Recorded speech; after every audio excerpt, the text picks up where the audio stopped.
আসসালামু আলাইকুম। আজকে আমি গ্রেভি চিকেন রান্না করব। তার জন্য এখানে পেঁয়াজ আমি বেরেস্তা করে নিচ্ছি। পেঁয়াজ, রসুন, কাঁচামরিচ আর হলো টমেটো।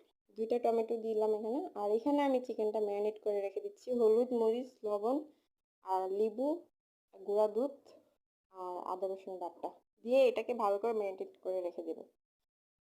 আর এখানে আমি এটাকে ভালো করে ভেজে এটাকে পেস্ট করে নেব।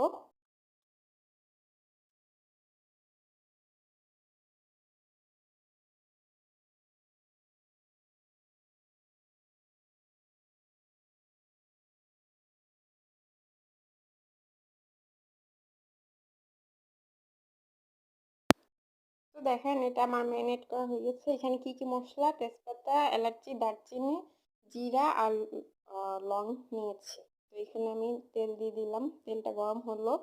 এখন আমি এগুলো মশলাগুলো দিয়ে দিচ্ছি প্রথমে।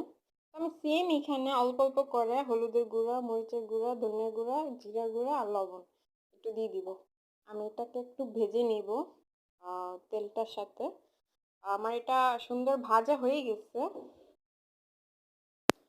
আমার এটা পেস্ট করা হয়ে গেছে। দেখেন সুন্দর কালার আসছে আর একটা স্মেল বের হয়েছে অনেক সুন্দর। তো এটা আমি ঢেলে দিব ওই মশলাটার মধ্যে। আমি হালকা এটা ধুয়ে একটু পানি দিয়ে দিব।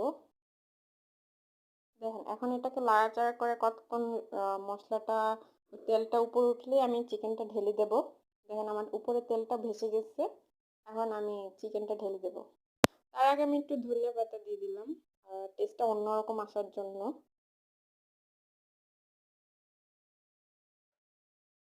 আমি লবণ দিয়ে দিলাম, দিয়ে চিকেনটা ঢেলে দিচ্ছি। ম্যারিনেট করা চিকেনটাকে ঢেলে দিলাম। এখন এটাকে ভালো করে আমি এটাকে কষাবো যতক্ষণ তেল না উঠবে। দেখেন আমি এটা অনেক নাড়াচাড়া করে দিচ্ছি, অনেকটা তেল উঠে গেছে।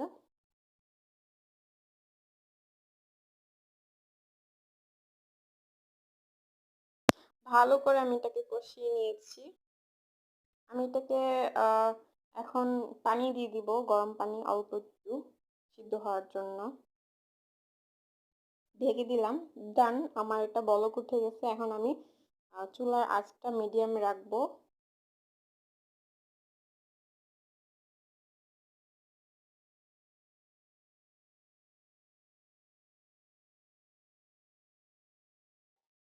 দেন আমার এটা হয়ে গেছে। আমি একটু বাটার দিয়েছিলাম উপরে, দেখাতে পারলাম না।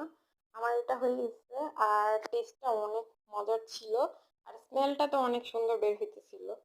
তো ভালো লাগলে প্লিজ